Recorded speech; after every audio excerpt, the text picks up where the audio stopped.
pueden utilizar las reacciones, ¿no es cierto? Los pulgares ahí en la pantalla, así también nos vamos comunicando. Muy bien, ahí está ahí como Renan, ¿no es cierto? Ahí está Brian también, que tiene esos emoticones, ¿no es cierto? Las reacciones de los emoticones.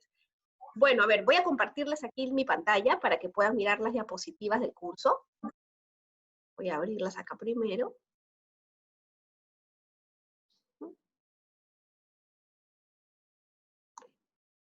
Esta no es. Esta acá es.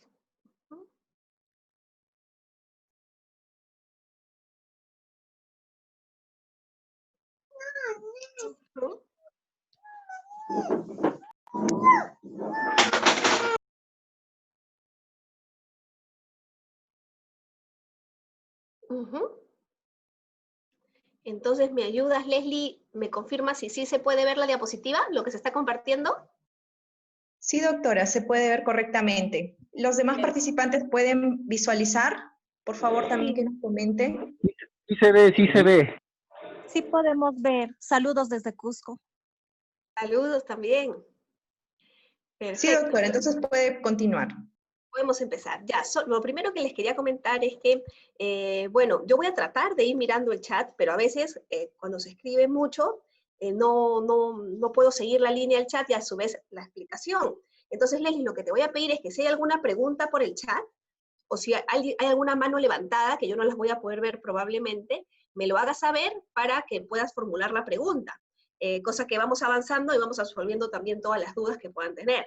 De todas maneras, al final de la sesión, si les parece bien, vamos a hacer un momento para que todos puedan hacernos llegar sus dudas y podamos absolver cualquier inquietud o compartir cualquier comentario que ustedes quieran hacer sobre este tema que es tan apasionante, que es la tipicidad en la teoría general del delito, ¿no?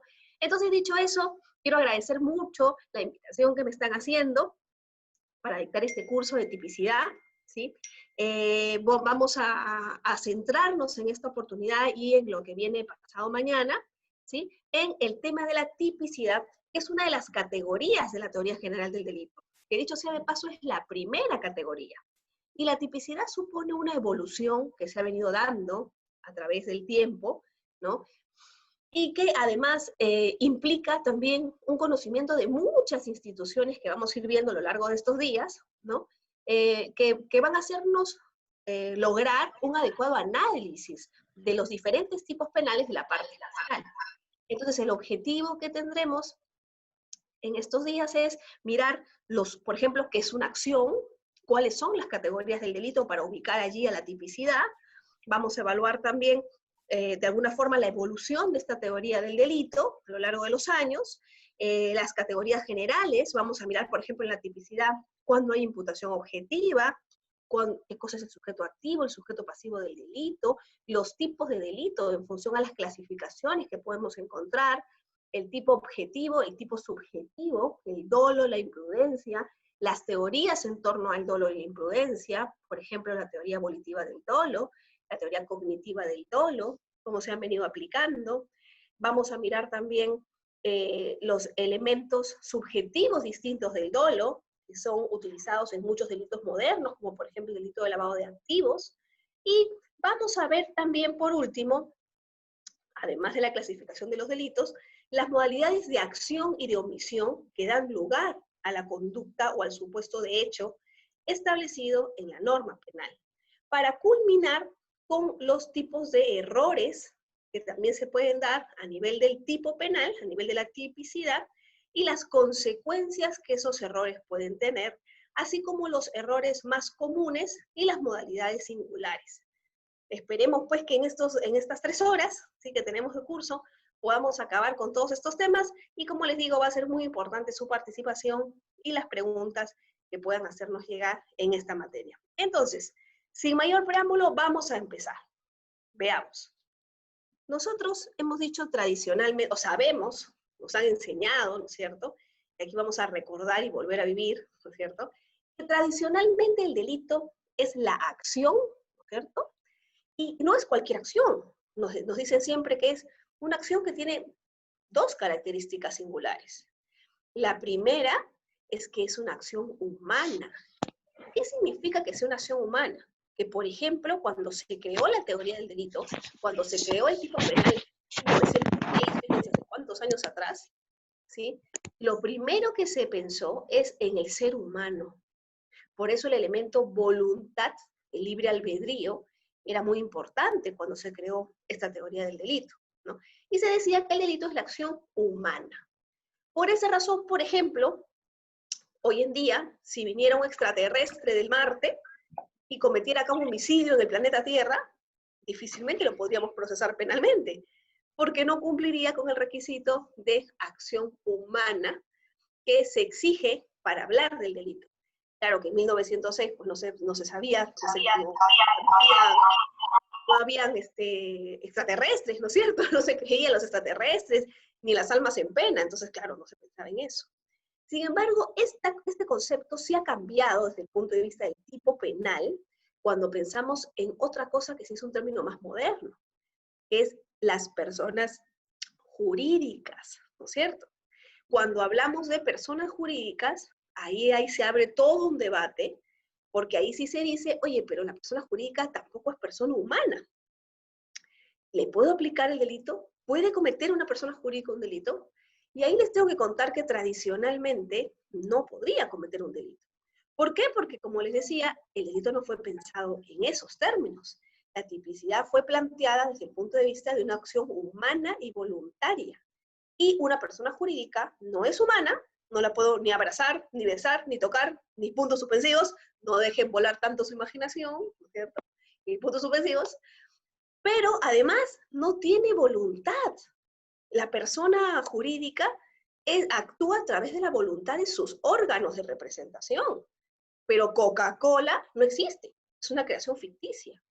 Entonces se abrió todo un debate. ¿Por qué les cuento esto? Porque esto que antes era tan claro en la tipicidad, de que la acción tenía que ser humana y voluntaria, hoy en día ha entrado en cuestionamientos a partir de la ley 30.424, que es la ley que sanciona la responsabilidad administrativa de las personas jurídicas.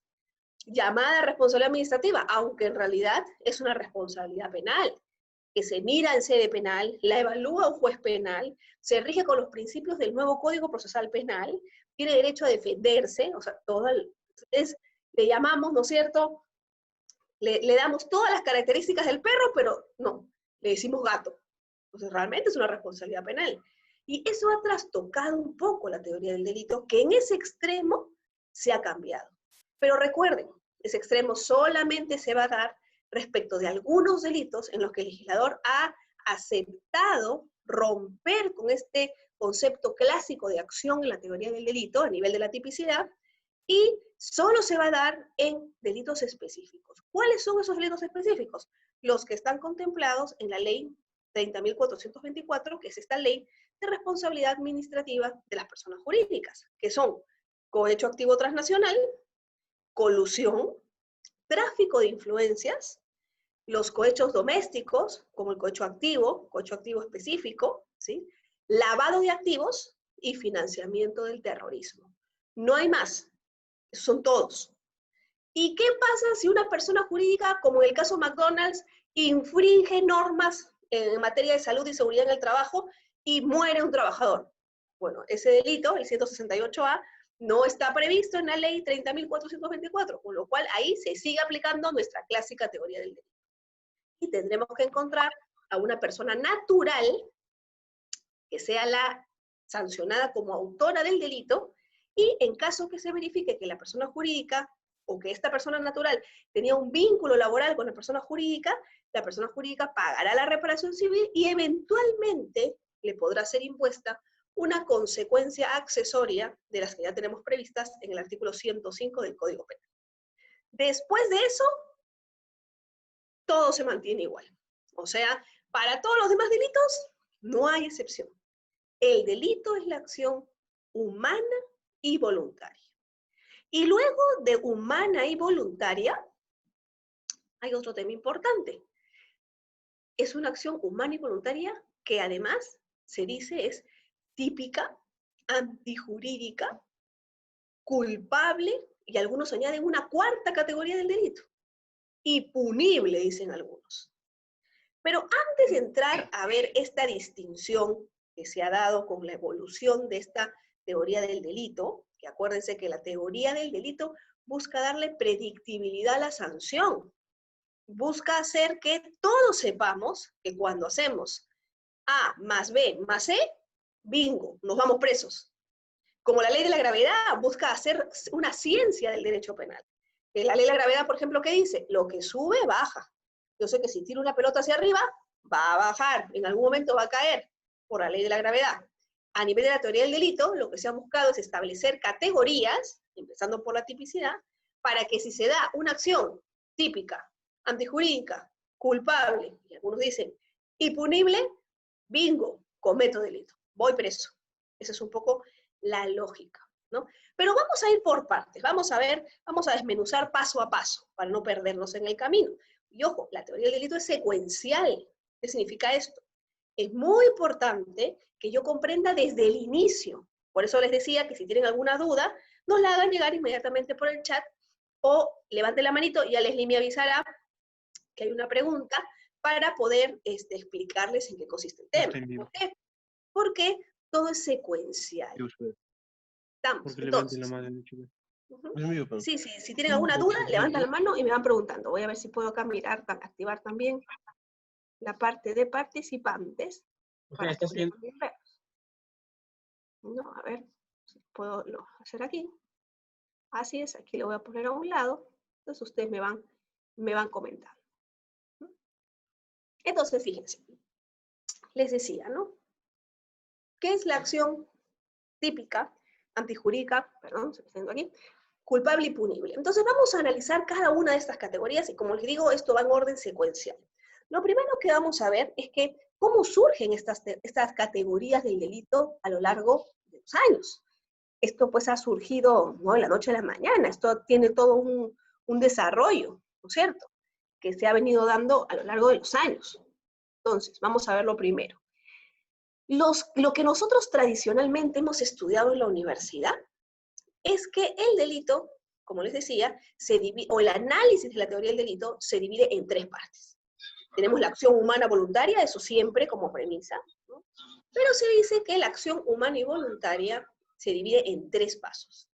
Típica, es decir, la acción debe enmarcarse en la descripción del supuesto de hecho establecido en la norma penal, el supuesto de hecho del delito. Por ejemplo, en el homicidio, el que mata a otro.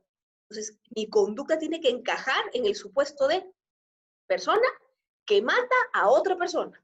Si mato a un perro, no, eso no es homicidio, porque mi conducta no encaja en el supuesto de hecho, que es el que mata a otro ser humano, porque el bien jurídico es vida humana independiente, ¿cierto? Eso lo analizo en la tipicidad.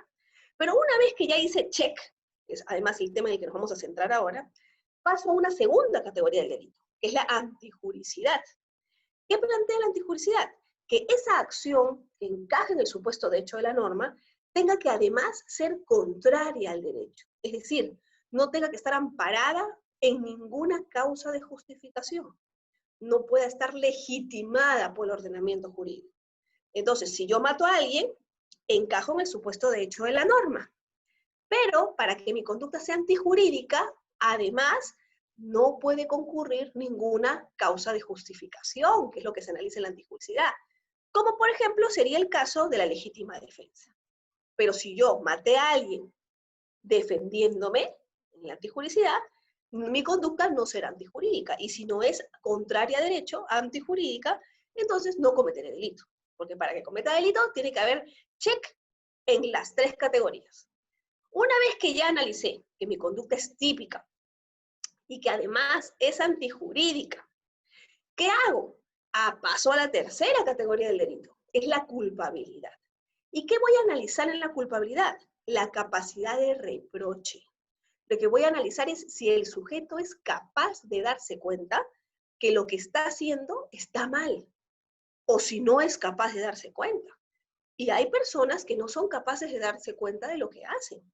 Por eso en esta categoría voy a analizar la imputabilidad penal. Voy a analizar a todos los inimputables, a las personas que no son capaces de darse cuenta que lo que han hecho es incorrecto. Por ejemplo, ¿quiénes no se pueden dar cuenta de que lo que hacen está mal, los locos. Los locos no se dan cuenta. ¿Qué pasa si un loco agarra una botella de vidrio de Coca-Cola y me la rompe en la cabeza? Y producto de eso, imaginemos, al loco lo procesan penalmente y el loco lo condenan por el delito de lesiones graves porque me rompe la cabeza. E imaginemos que al loco lo mandamos a la cárcel porque ha cometido una conducta típica del delito de lesiones, que no tiene justificación alguna, antijurídica, y además alucinamos por un momento que además es culpable. Problemita. ¿Qué pasará cuando el loco cumpla su pena y salga del penal? Si yo lo voy a recoger, les aseguro que el día que lo recoja, si le llevo una Coca-Cola de vidrio otra vez para celebrar conmigo su salida, su liberación, lo que va a hacer el loco es agarrar otra vez la botella de vidrio y me la va a volver a romper en la cabeza. Porque en realidad no es capaz de comprender que lo que hizo está mal. Entonces, si no es capaz de comprender que lo que hizo está mal, no es culpable porque no le puedo reprochar nada, no le puedo recriminar nada. Ese análisis se evalúa a nivel de la culpabilidad. Entonces, tradicionalmente, nosotros hemos aprendido este sistema. Y hemos dicho que la teoría del delito es tripartita, que se divide en 3. Porque yo analizo primero la tipicidad, luego la antijuricidad y luego la culpabilidad. Sin embargo, les quiero contar una cosa. Eso que nosotros hemos aprendido tradicionalmente ya no es la teoría predominante en la doctrina penal. ¿Por qué? Porque los tripartitas dividían el análisis del delito en 3 partes en función al mensaje que le daban a la norma penal. En términos técnicos, en función al mensaje que para ellos traía la norma primaria. ¿Cuál es la norma primaria? La norma dirigida al ciudadano. El mensaje normativo que el legislador penal le dirige al ciudadano. ¿Y cuál es la norma secundaria? La norma dirigida al juez, la que le obliga al juez a imponer una sanción cuando se constata un delito.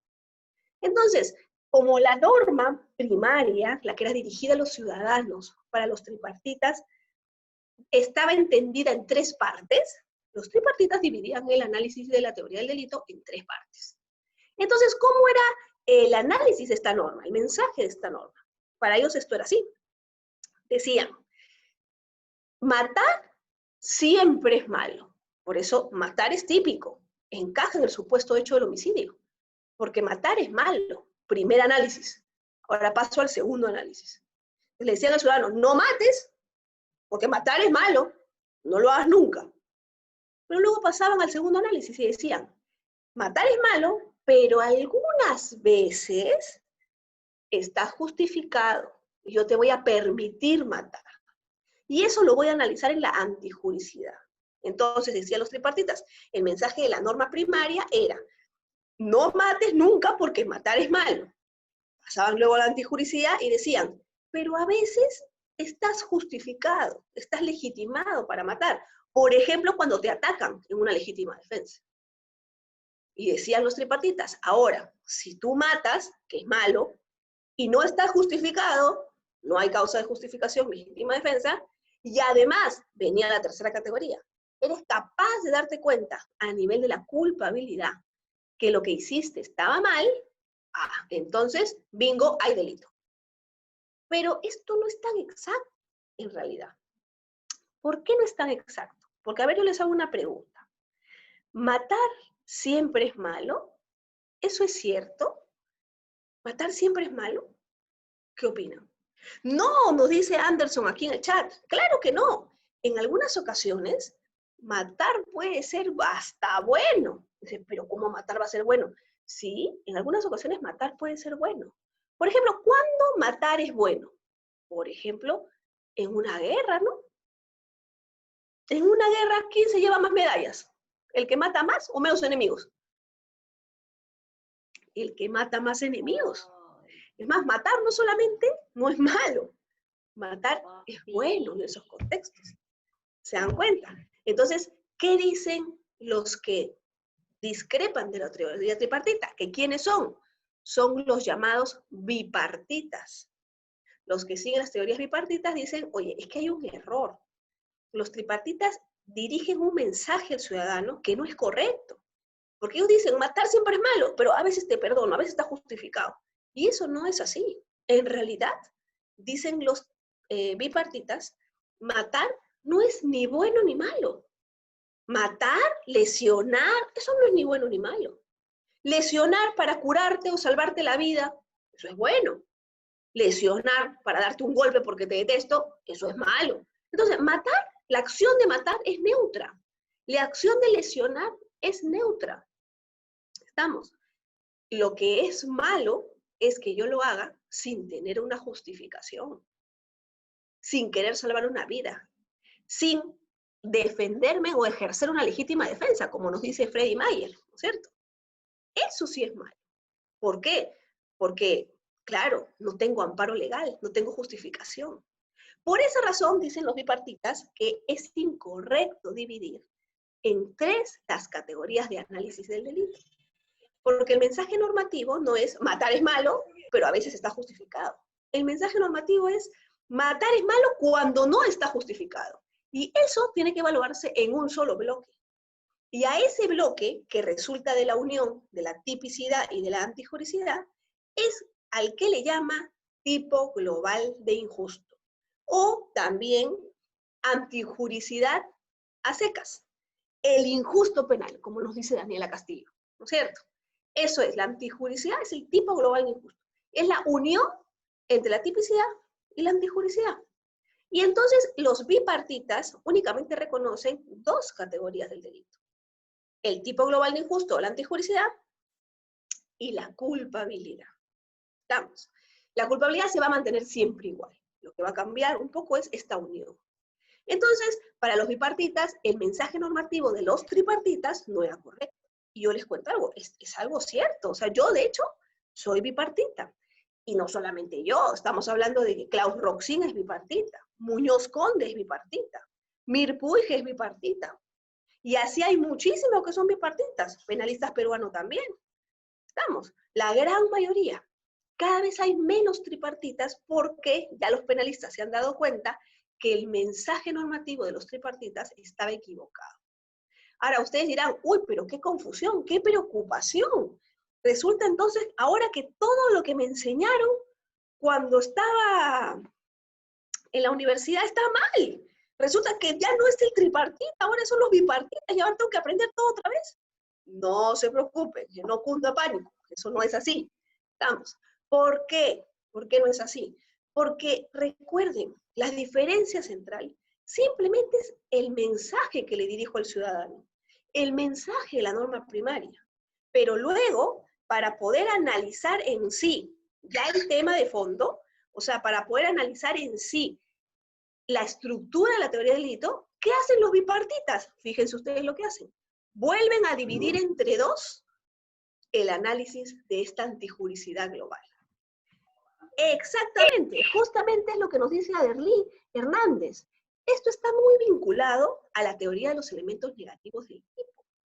¿Por qué? Porque la teoría de los elementos negativos del tipo es una teoría bipartita. Ojo, no es la única, Aderly, hay varias otras teorías bipartitas, pero es una de las teorías más conocidas bipartitas. Y es justo la que yo he traído para reflejarles aquí. Porque además es la que a mí me parece una de las más coherentes, es la que yo sigo. Con el profesor Verdugo, con Roxin, con Mir, con Muñoz Conde, ¿estamos? Con Miguel Díaz y García Conyedo y muchos otros penalistas. Entonces, ¿qué plantea esta teoría? Lo que nos dice es, en realidad, la antijuricidad es un solo bloque, porque el mensaje normativo es matar es malo cuando no está justificado, es todo un solo bloque. Pero luego, para analizar el delito, yo voy a dividir ese bloque en dos partes. Y voy a decir que va a haber un tipo positivo, ¿sí? Que es todo lo que si yo realizo hace que mi conducta encaje en el tipo penal, y va a haber un tipo negativo, que es que todo lo que si yo realizo hace que mi conducta deje de ser considerada ilícita o un delito. Por eso es que, en realidad, si ustedes se dan cuenta, lo que está cambiando son los nombres. Pero, vamos a verlo en esta diapositiva de manera más grande. Esa unión entre la tipicidad y la antijuricidad que da lugar a la antijuricidad o al tipo global de injusto para los bipartitas, y la división entre tipo positivo y tipo negativo, en el fondo, lo que está recogiendo es Con el tipo positivo, la tipicidad. Y con el tipo negativo, la antijuricidad. ¿Estamos? Entonces, es simplemente un tema de cambio de nombre, pero que tiene un fundamento importante. Es la forma en la que el mensaje llega a las personas, ¿no es cierto? Es la forma en la que el mensaje llega a las personas. Entonces, así es como nos dice Daniela Zambrano, el tipo negativo va a estar conformado justamente por las justificaciones, por todo lo que si yo realizo, justifica mi conducta y hace que mi conducta deje de ser considerada delictiva. Mientras que el tipo positivo va a ser todo lo que yo analizo en la tipicidad. Es todo lo que si yo realizo, hace que mi conducta encaje en el tipo penal. Por eso es positivo y negativo. Tipo positivo, todo lo que si yo realizo, hace que mi conducta sea delito. Tipo negativo, todo lo que si yo realizo, hace que mi conducta deje de ser delito. Si yo lo realizo mi conducta al amparo de la legítima defensa, mi conducta deja de ser delito. Pero lo que se analiza va a ser muy similar, ¿no? Muy similar. Entonces nos dice por aquí, por ejemplo, Yair, ¿no? Los fines de la pena podrían cambiar en base al fundamento de la teoría bipartita. Yo creo que, a ver, no es tanto, los fines de la pena no van a cambiar tanto en función a si yo soy bipartita o soy tripartita. Ahí va a haber normalmente coincidencia, pero los fines de la pena sí van a cambiar en función a la posición que yo tenga respecto a qué protege el derecho penal. Por ejemplo, si yo creo que el derecho penal protege bienes jurídicos y debe estar pensado en la autorrealización del individuo, yo voy a seguir funciones de la pena de prevención especial, orientadas a la resocialización.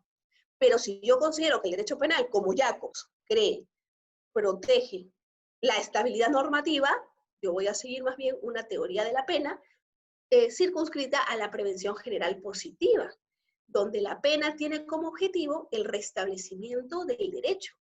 Es decir, buscar reivindicar la norma que fue vulnerada.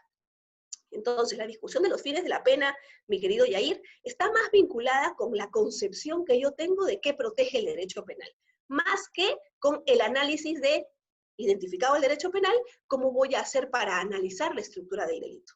¿Estamos? Este va por otro lado la discusión, pero muy importante tu acotación, porque además los fines de la pena son un tema muy importante también, ¿no?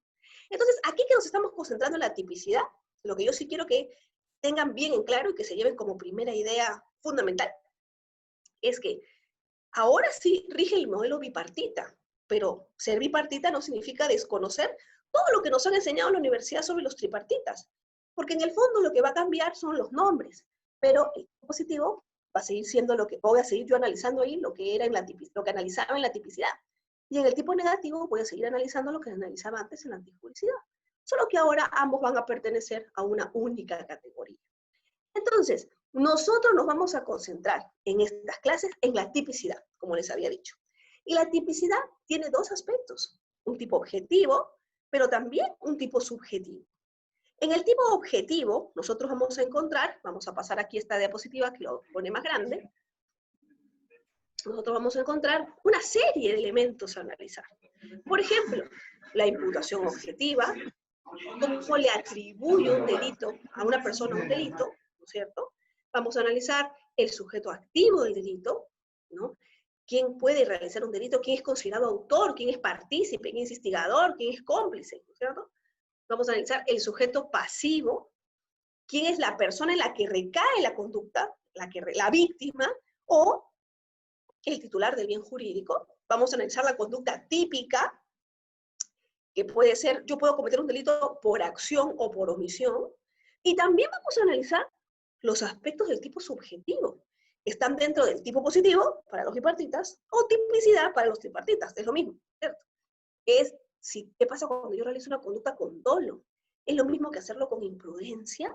¿Cuáles son las teorías en torno al tipo subjetivo? Y vamos a analizar también los elementos subjetivos distintos del dolo, que son los que dan lugar a ciertos requisitos especiales que en algunos delitos, no en todos, el legislador penal coloca. Por ejemplo, nosotros encontramos elementos subjetivos distintos del dolo en los delitos de lavado de activos, en los delitos de tráfico de drogas, importantísimos. O sea, hay que saberlos reconocer, porque son parte de la tipicidad. Por tanto, si falta un elemento subjetivo distinto del dolo, yo procesalmente, ¿qué podría plantear? Por ejemplo, en el Código Antiguo una excepción de naturaleza de acción, en el Código Nuevo una excepción de improcedencia de acción.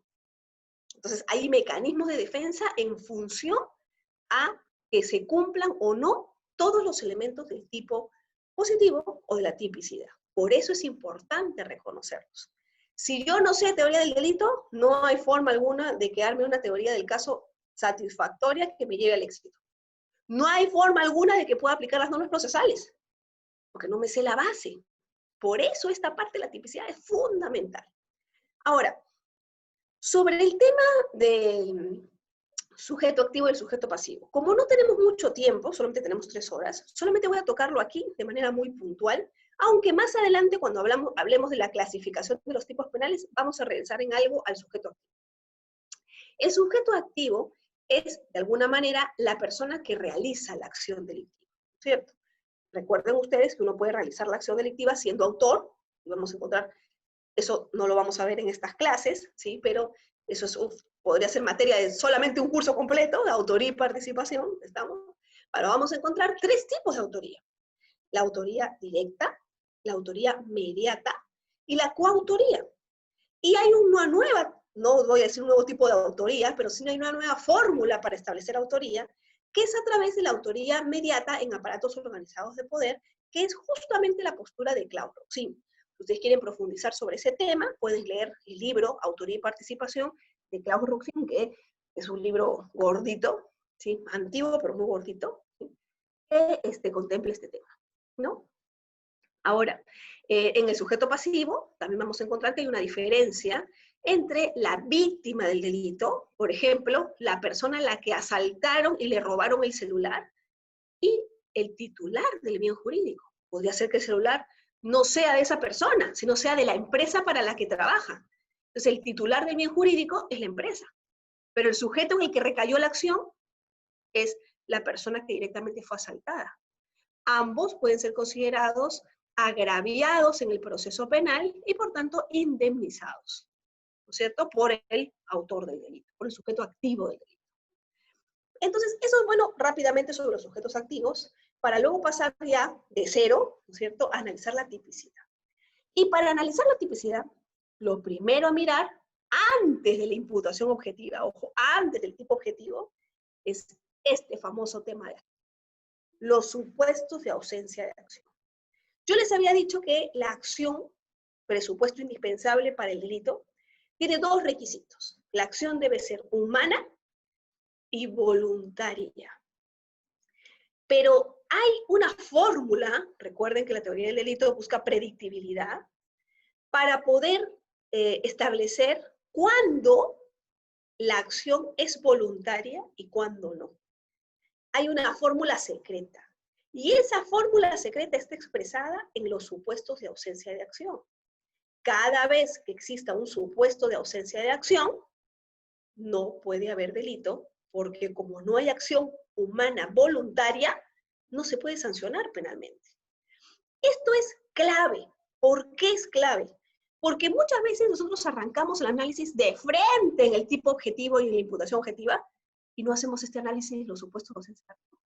Y resulta que estoy analizando por gusto, porque finalmente acá no hay ninguna acción voluntaria, porque nos encontramos frente a un supuesto de ausencia de acción que elimina la posibilidad de la comisión de un delito. ¿Y cuáles son esos supuestos de ausencia de acción? ¿Cuál es esa fórmula mágica que nos permite decidir o saber, acá ni siquiera voy a analizar si hay imputación objetiva porque acá no hay delito? La famosa FEA. Sí, por eso algunos dicen, alguna ventaja tienen que tener las personas que son feas, dicen. Entonces, bueno, la FEA, para que no se olviden nunca, la FEA no comete delito. ¿Por qué? Porque cada vez que haya F, fuerza física irresistible, E, estado de inconsciencia, y A, acto reflejo o movimiento reflejo, no puede haber delito. Exactamente, Freddy, no va a haber delito cuando hayan esos 3 supuestos de ausencia de acción. ¿No es cierto? Fuerza física irresistible, estado de inconsciencia y acto reflejo. Cuando nos encontremos frente a esos supuestos, el sujeto la persona no habrá actuado de manera voluntaria. Y como no hay voluntad en estos supuestos, no puede haber delito. Pero vamos a analizar rápidamente en qué consisten estos supuestos. Primero, fuerza física irresistible. En la fuerza física irresistible nos encontramos en un supuesto en el que alguien obra materialmente violentado, o sea, obligado, por eso no hay voluntad, por una fuerza irresistible y física que le es externa y que por tanto anula sus posibilidades de elección. Por eso se dice que en los casos de fuerza material o fuerza física irresistible o vis absoluta en latín, no habrá posibilidad alguna de hablar de un supuesto de ausencia de acción y por tanto no habrá acción humana voluntaria. Muy interesante lo que nos dice Yair. Pregunta, ¿no? ¿Y la fuerza física tiene que provenir de la naturaleza o puede provenir también de un tercero? Y en realidad, la fuerza física puede provenir de la naturaleza o de un tercero, de cualquiera de los dos, pero siempre tiene que ser una fuerza externa e irresistible y física, nunca psicológica. O sea, si el tercero me empuja, claro, porque hay una fuerza física externa. Por eso fíjense en el último punto. Es indispensable que la fuerza sea externa para que constituya un supuesto de ausencia de acción. O sea, que alguien venga y me empuje, claro, eso sí, es un supuesto de fuerza física irresistible. Pero ¿qué pasa si alguien viene y me amenaza? Es este presupuesto de aquí, el segundo ítem. Si un tercero viene y me amenaza y me dice, si tú no matas al presidente, entonces yo mato a tus hijos. Ahí también me están obligando. Yo no actúo con mi voluntad, supuestamente. Pero ahí no es un supuesto de fuerza física, es un supuesto de fuerza psicológica, de violencia moral, de amenaza, de lo que en latín se dice vis compulsiva. Y en esos casos, el análisis no está aquí, no es un supuesto de ausencia de acción. El análisis está en la culpabilidad, en la capacidad de reprocharle o no a esa persona que haya matado o no al presidente. Porque en el fondo, muy típico de los narcotraficantes, por ejemplo, nos dice Juan León, así es, exactamente, ¿no? Porque en esos supuestos, si el narcotraficante me obliga secuestrando a mi familia, finalmente yo puedo elegir. Claro, lo que pasa es que mi elección va a estar nublada, ¿no? Porque yo quiero salvar a mi familia, pero yo podía haber elegido el camino del bien, ¿se dan cuenta? Por eso ahí no podemos decir que hay cero voluntad, porque sí hay algo de elección, viciada, pero hay algo de elección. Por eso es que esos supuestos de vis compulsiva o de fuerza o violencia psicológica se analizan a nivel de la culpabilidad, a nivel del reproche, ¿sí? Pero nunca a nivel de un supuesto de ausencia de acción. Eso sí lo tenemos que tener clarísimo, como el agua. Entonces, ¿cuál será un ejemplo de fuerza física irresistible? Por ejemplo, un supuesto de fuerza física irresistible será, si imaginemos que tenemos a Minnie y Mickey, la pareja, el dúo dinámico, la pareja del año, ¿cierto? Y Minnie descubre que Mickey la engaña con otra persona. Cosa rara, porque los hombres todos son bien buenos y bien fieles, igual que las mujeres también, ¿cierto? Pero imaginemos en este caso, la descubre y dice, uy, caramba, resulta que me engaña con otra. Y lo observa a Mickey, que está con la otra, con Daisy, ¿sí? Ahí esperando a que pase el metropolitano. Y agarra y dice, ya sé ya. No, yo la voy a matar a Daisy. Y para matar a Daisy, voy a empujar a Mickey para que Mickey con su cuerpo empuje a su vez a Daisy y Daisy se caiga en las vías del metropolitano justo cuando el metropolitano está llegando. Y hace eso. Ahí si se dan cuenta, Mickey empujó a Daisy.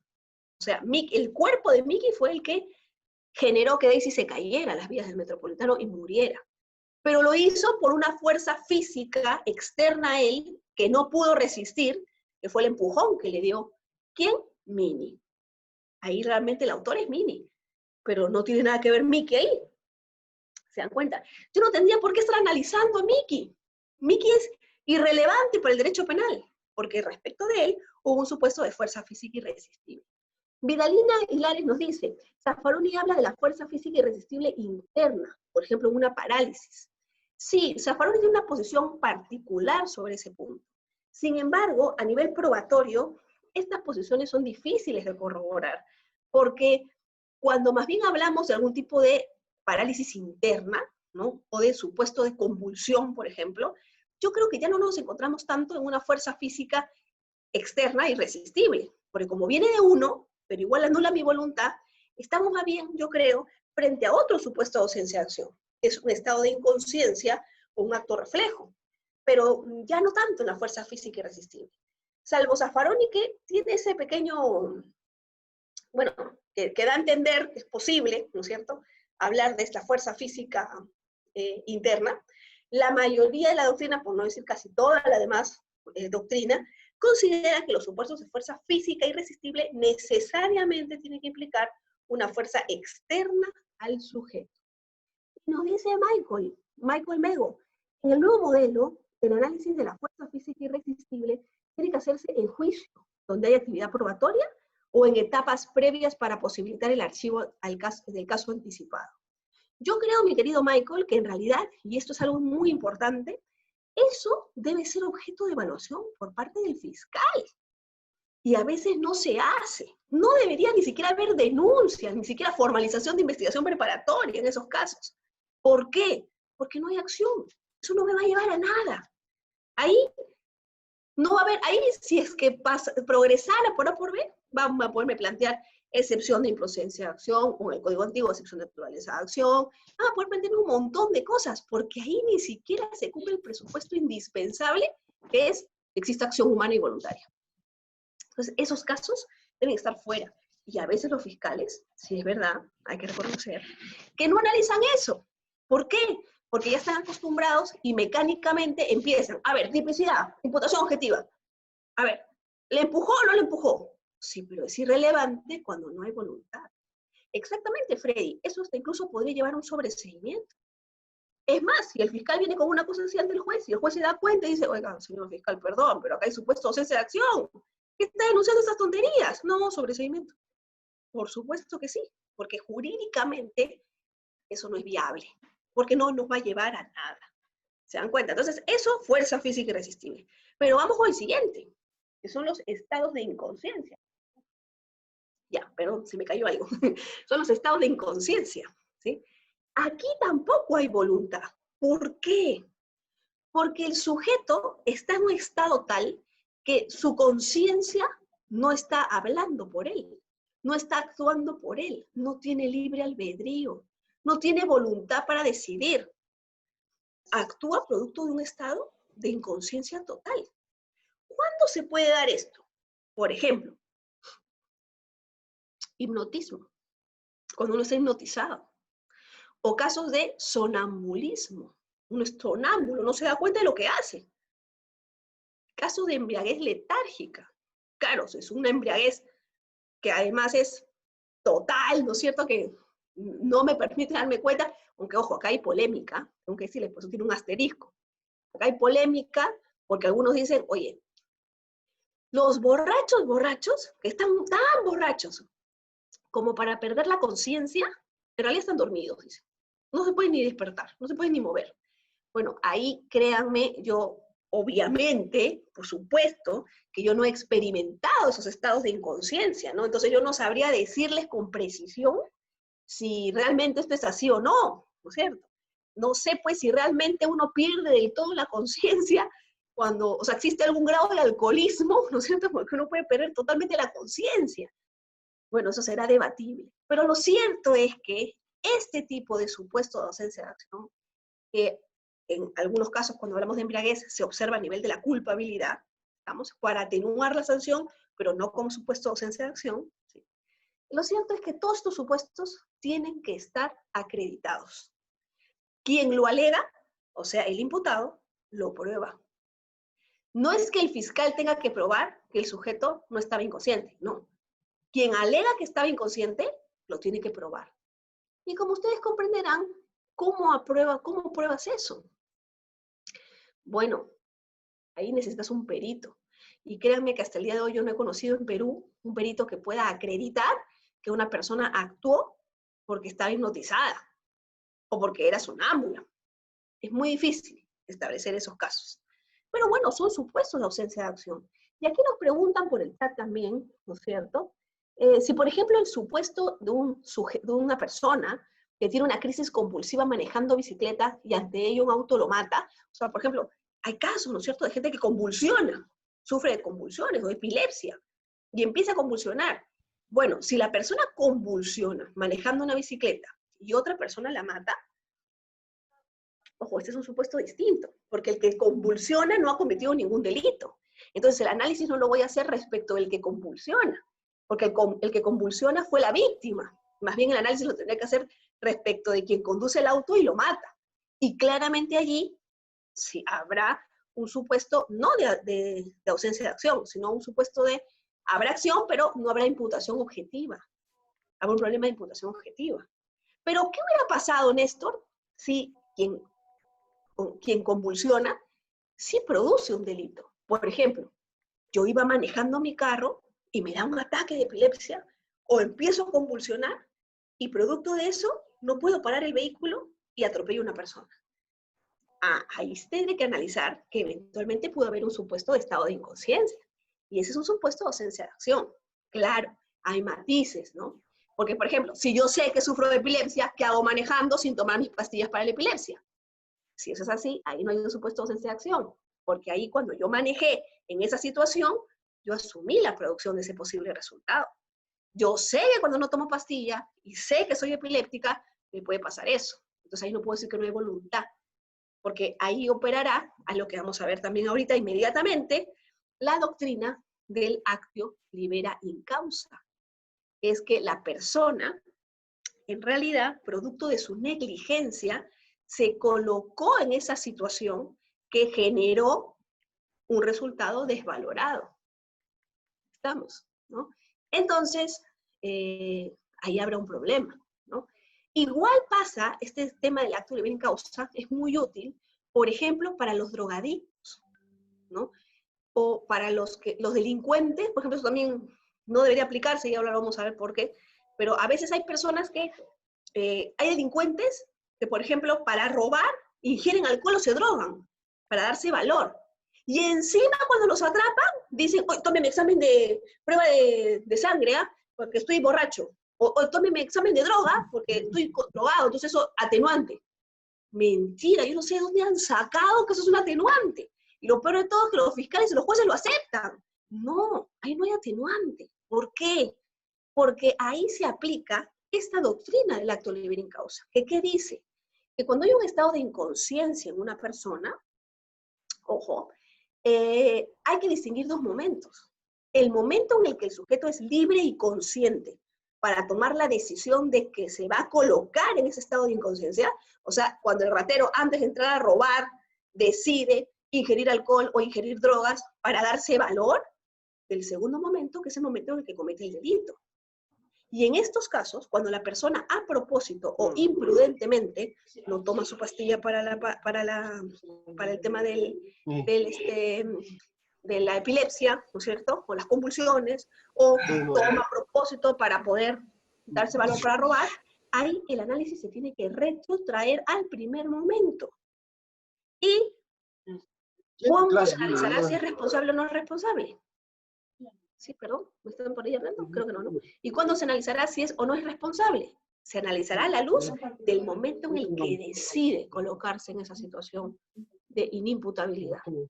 Recuerden, para que yo me pueda dar cuenta que quieren participar, bueno, si es por el chat, lo escriben, no se preocupen, yo lo estoy leyendo, pero si es por el micro, hay que levantar la manito para que pueda identificar quién es la persona que quiere hablar. Si no, es muy difícil, porque fíjense, somos ahorita 96 participantes, ¿cierto? Entonces, somos un grupo numeroso, entonces, por favor, levantan la manito a través de las plataformas donde dice hay una opción en la mano derecha que dice levantar la mano, ¿no?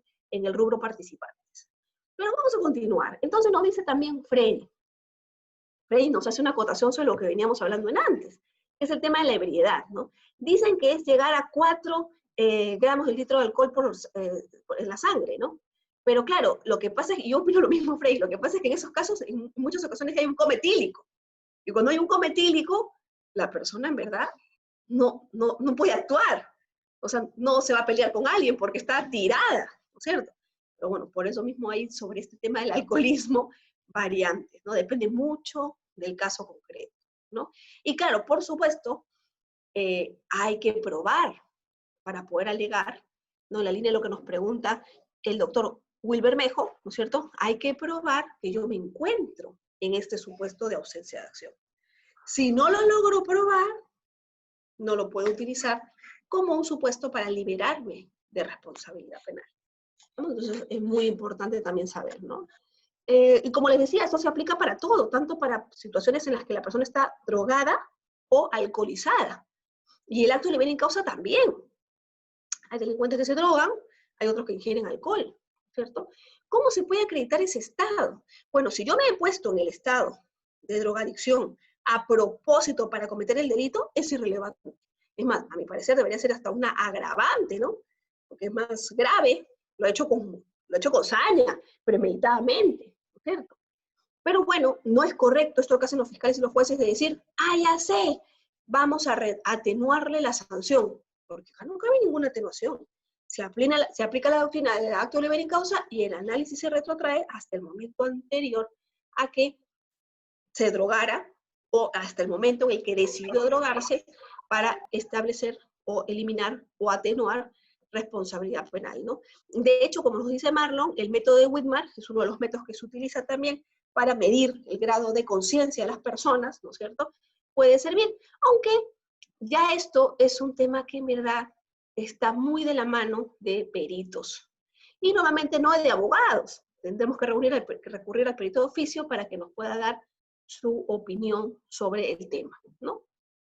Entonces seguimos, a ver. Me voy a haber perdido acá en el chat. Acá está, ¿no? Claro, la cuestión, nos dice Daniela Zambrano, ¿cómo probar que se drogó con la intención de luego de cometer el delito? Bueno, esto en las bandas criminales es muy común, Daniela. Es más, ¿cómo te das cuenta? Porque tienen a los delincuentes y lo primero que te dice el delincuente al policía es mi examen de dosaje etílico, mi prueba de drogas, o te dicen, estoy borracho. Es más, ustedes no sé si han visto las detenciones que hacen en estos programas, ¿no es cierto? Que sacan Canal 2 ahí cuando hay detenciones, ¿no es cierto? ¿Qué es lo primero? Lo detienen y dicen, estoy borracho, estoy drogado. Claro, porque están apuntando al atenuante. Pero es que, porque está mal aplicar ese atenuante. No lo deben aplicar, al contrario, yo creo que debería ser agravante. Porque son unos frescos.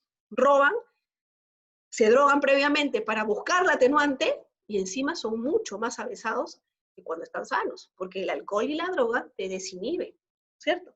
Y esa es la razón por la cual se drogan antes.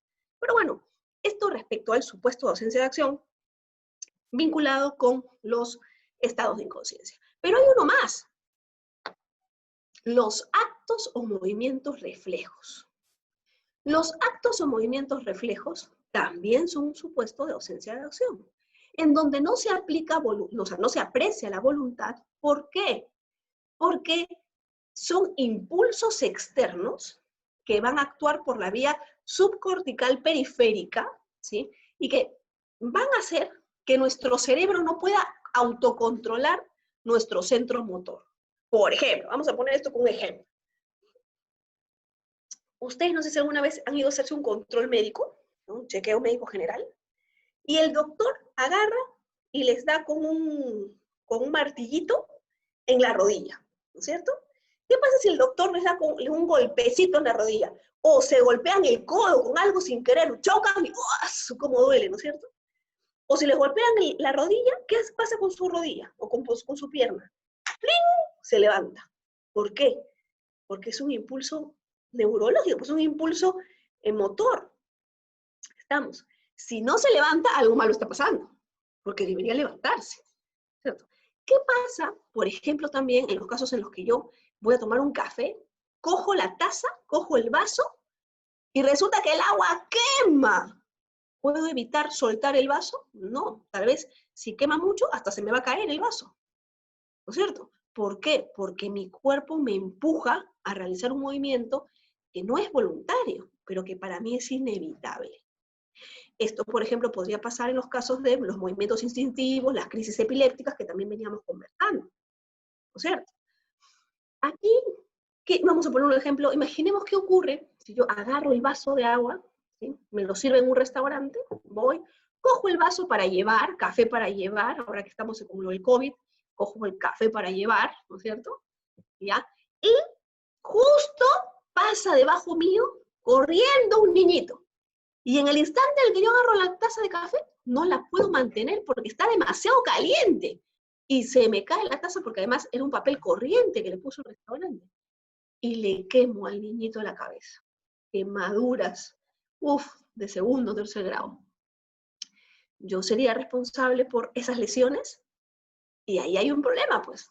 Ahí no hay un movimiento voluntario, ¿se dan cuenta? Fue producto de un acto reflejo. A no ser que yo haya actuado negligentemente, ¿ah? O sea que, por ejemplo, el vaso, tengo un cartel que diga grandazo, no coger con la mano porque quema, coja de las asas, y yo lo cojo ahí de la base, ahí sí es mi culpa, pues. Porque ahí se aplicará el acto liber in causa y se aplicará una modalidad imprudente. ¿Estamos? Por ahí nos dice Vidalina Granada, un estornudo. Sí, puede ser, mi querida Vidalina, un estornudo también podría ser. A veces hay personas que sufren de alergia incontenible. Imaginemos que una persona sufre de alergia incontenible, tiene el COVID, ¿sí? Justo la enfermera le va a llevar la comida y no puede evitar estornudar. No lo hace a propósito. ¿Por qué? Porque no controla la voluntad. Entonces ahí podría aplicar un supuesto de ausencia de acción, ¿no? Nos dice también Juan León, un disparo de arma de fuego accidental. Ahí no, mi querido Juan, porque cuando hay un disparo de arma de fuego accidental, a no ser que yo haya sufrido un cuadro de epilepsia y producto de la epilepsia haya disparado el arma, claro, ahí sí se entiende, pero si estamos hablando de que se me escapó un tiro, no, ahí sí hay voluntad. ¿Y por qué te digo que sí hay voluntad? Porque finalmente lo que hay realmente es, yo si tuve la voluntad, no tuve la previsión, no actué con la previsión o con la diligencia debida previa a la realización de este resultado, que podía haber sido la muerte de una persona con ese balazo. Entonces, ahí no hay tanto un acto de movimiento reflejo, a no ser que yo logre demostrar que realmente no actué de manera adecuada, o sea, no actué con voluntad mía, ¿no? Voy a seguir leyendo acá los chats, ¿no? Nos dicen también. Claro, por ejemplo, Nadia Pretel nos dice, un ejemplo podría ser cuando alguien está en una crisis epiléptica en un bus y empuja a alguien y esta persona fallece. Claro, porque con la crisis epiléptica no pude evitar empujar a la persona, no hay voluntad. Fíjense, todos estos casos estarían descartados para el derecho penal. No tengo que estar analizando la tipicidad, ni la antijuricidad, ni la culpabilidad. Eso ya está descartado, ¿se dan cuenta? En una práctica de tiro, yo tengo que actuar con toda la diligencia de vida. Si me da un ataque de epilepsia en una práctica de tiro y producto de eso yo le disparo a alguien, podríamos analizar el supuesto. Pero recuerden, la clave de esto es analizar la ausencia de acción, la ausencia de voluntad, ¿no? Si yo no le coloco el seguro al arma, tema de negligencia mía. Yo pude decidir, es más, yo decidí voluntariamente actuar con prudencia o con imprudencia. ¿Se dan cuenta? En los casos de homicidio por emoción violenta, nos dice Marlon, ¿se puede considerar como alguno de los supuestos del FEA, o sea, de la fuerza física, bueno, los supuestos de esa acción? En el homicidio por emoción violenta, no. ¿Sabes por qué? Porque en los homicidios por emoción violenta lo que podría haber eventualmente es una disculpa a nivel de la culpabilidad, del reproche. Exactamente, como nos dice Daniela Zambrano, eso es la culpabilidad. Ese análisis va en la culpabilidad. ¿Por qué? Ejemplo, pues, de homicidio por emoción violenta. Tradicionalmente se ha dicho ejemplo de homicidio por emoción violenta, el esposo que llega a su casa y encuentra a la esposa en el lecho conyugal, ¿no es cierto?, de la cama con otra persona. Eso no pasa, porque todas las mujeres somos bien fieles, ¿no es cierto? Eso no pasa. Pero imaginemos un caso raro de eso, ¿no? En ese supuesto, diríamos, ya se volvió loco el esposo y agarró, sacó su pistola y le tiró un balazo. Homicidio por emoción violenta. Bueno, ese es un ejemplo clásico, que, ojo, habría que analizarlo. Yo no estoy tan segura que en todos los casos automáticamente sea así. Porque cuando la emoción se constata en el momento, o sea, cuando la persona en el momento trata de lesionar a la otra pareja porque reacciona de manera inesperada, sí podríamos evaluar el homicidio por emoción violenta. Pero si, por ejemplo, la pareja baja a la cocina, claro, tiene que ser instantáneo, exactamente como nos dice Néstor Mestanza, tiene que ser instantáneo.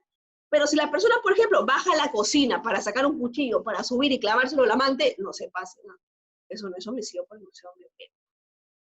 Ahora, punto aparte, ¿no? En el Perú, el homicidio por emoción violenta se sanciona, siempre, como atenuante. Lo cual a mí me parece que está mala, porque podría ser que en algunos casos de la culpabilidad se descarte. Pero bueno, el legislador peruano lo ha querido hacer así, ¿sí? Hay otro caso, nos dice Fanny García, el caso de Bruce Lee, en la grabación de una película donde le disparan, pero este no sabía que tenía balas de verdad. Ya, pero ahí, por ejemplo, Bruce Lee no comete ningún delito. El que comete el delito es ¿quién? El que tenía, vamos a ver ahora más adelante, el que tenía la obligación de verificar que esa arma no tuviera balas. Pero Bruce Lee no, porque ni siquiera sabía que ahí que esa arma estaba cargada. Se supone que era un arma de utilería, ¿no es cierto? De juguete. Entonces hay que analizar, ¿no es cierto?, responsables. Pero en ese caso sí hay responsable, exactamente, Angie. Angie Tanta nos dice, oye, pero en ese caso sí hay responsable. Sí, por supuesto. El que no cumplió con su trabajo y no le proporcionó el arma de utilería correcta, ¿no es cierto? Y se debe analizar a nivel de la imputación objetiva. Así es. Por ejemplo, el productor. Bueno, Renan, no necesariamente el productor, ¿eh? A veces hay en algunas películas el encargado de utilería, también podría ser él, ¿no? Pero como coincide también Said Goñas, en efecto hay un responsable. Exactamente, Renan, hay un responsable, ¿no? Hay que ver exactamente en esto las funciones del personal, ¿no? En la película. Y por supuesto el encargado que provee los objetos. Pero vamos a avanzar. Ya hemos visto entonces los supuestos de ausencia de acción. Ahora sí, si no estoy en una FEA, ¿no es cierto? Si no estoy frente a una FEA, son un supuesto de ausencia de acción, entonces ahí recién tengo que pasar a analizar lo que se viene. ¿Y qué es lo que se viene? Los elementos del tipo objetivo, ¿no es cierto? ¿Cuáles son los elementos del tipo objetivo? Vamos a regresar a nuestro cuadro. Nosotros decíamos que en el tipo global, ¿no es cierto?, debo analizar siempre la imputación objetiva, en el tipo objetivo, ¿no es cierto?, el sujeto activo, el sujeto pasivo, la conducta típica, y luego a nivel del tipo subjetivo, el dolo y la imprudencia, e incluso los elementos subjetivos distintos del dolo. Eso todo dentro de la tipicidad clásicamente concebida. En términos bipartitas, eso dentro del tipo global de injusto, ¿cierto? Esto ha hecho, esta clasificación, ha hecho que luego de los supuestos de ausencia de acción podamos establecer clasificaciones de los delitos. ¿Clasificaciones en torno a qué? A estos elementos, en función al sujeto activo, por ejemplo, en función al sujeto pasivo, a la conducta típica, en función a los elementos del dolo, en función a los elementos de la imprudencia, en función a los elementos subjetivos distintos del dolo. Nosotros en función al momento de comisión del delito también, a la forma de comisión del delito. En todos estos casos, nosotros podemos encontrar clasificaciones. Yo aquí les he traído algunas clasificaciones, porque no nos daría tiempo para ver todas. Pero vamos a estudiar, a ver, algunas de estas, que son las más comunes. Por ejemplo, según la proximidad de la amenaza, ¿sí?, los delitos se clasifican en delitos de lesión y en delitos de peligro. ¿Cuándo estaremos frente a un delito de lesión? Cuando el sujeto llega a lesionar el bien jurídico protegido y el tipo penal está redactado en términos de lesión. Por ejemplo, el homicidio es un delito de lesión. ¿Por qué es un delito de lesión? Porque exige para su configuración, para su consumación total, que haya una lesión a un bien jurídico protegido. Pero hay otros delitos que no están planteados en términos de lesión, que no necesariamente castigan cuando se ha lesionado, sino que adelantan el ámbito de protección antes de la lesión, porque consideran que esperar a la lesión implicaría una protección tardía. Estos son los llamados delitos de peligro, ¿no? Por ejemplo, un ejemplo, como bien señala Daniela Castillo, de un delito de peligro es el delito de manejar en estado de ebriedad. Ese es un delito de peligro. O como nos dice Freddy Mayer, la tenencia de armas también son delitos de peligro. Pero hay dos tipos de delitos de peligro. Los delitos de peligro concreto y los delitos de peligro abstracto. En ambos, el legislador ha adelantado, como les digo, la sanción. No espera que haya un resultado. Sanciona desde antes. Pero, ¿y entonces cuál es la diferencia entre uno y otro? Muy simple. En términos probatorios, la diferencia es la siguiente. Que en los delitos de peligro abstracto, el legislador, o sea, el legislador ha previsto que para que el delito se configure, el juez no tiene, o el fiscal no tiene que demostrar que la conducta del individuo es potencialmente peligrosa para el bien jurídico. ¿Por qué no tiene que demostrarlo? Porque se presume que esa conducta es peligrosa. Y esa presunción no admite prueba en contrario. Es una presunción jure de jure. ¿Qué significa eso? Que no admite prueba en contra. Por ejemplo, en el delito de manejar en estado de ebriedad, el legislador presume que cada vez que yo maneje ebrio, yo estoy realizando una acción peligrosa para la seguridad pública. Por tanto, el solo hecho de manejar en estado de ebriedad ya me hace configurar un delito.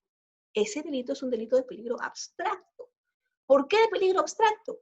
Porque para que el juez me condene, el fiscal no tiene que demostrar que mi conducta, que mi acción de manejar ebria era peligrosa. Se presume que lo es.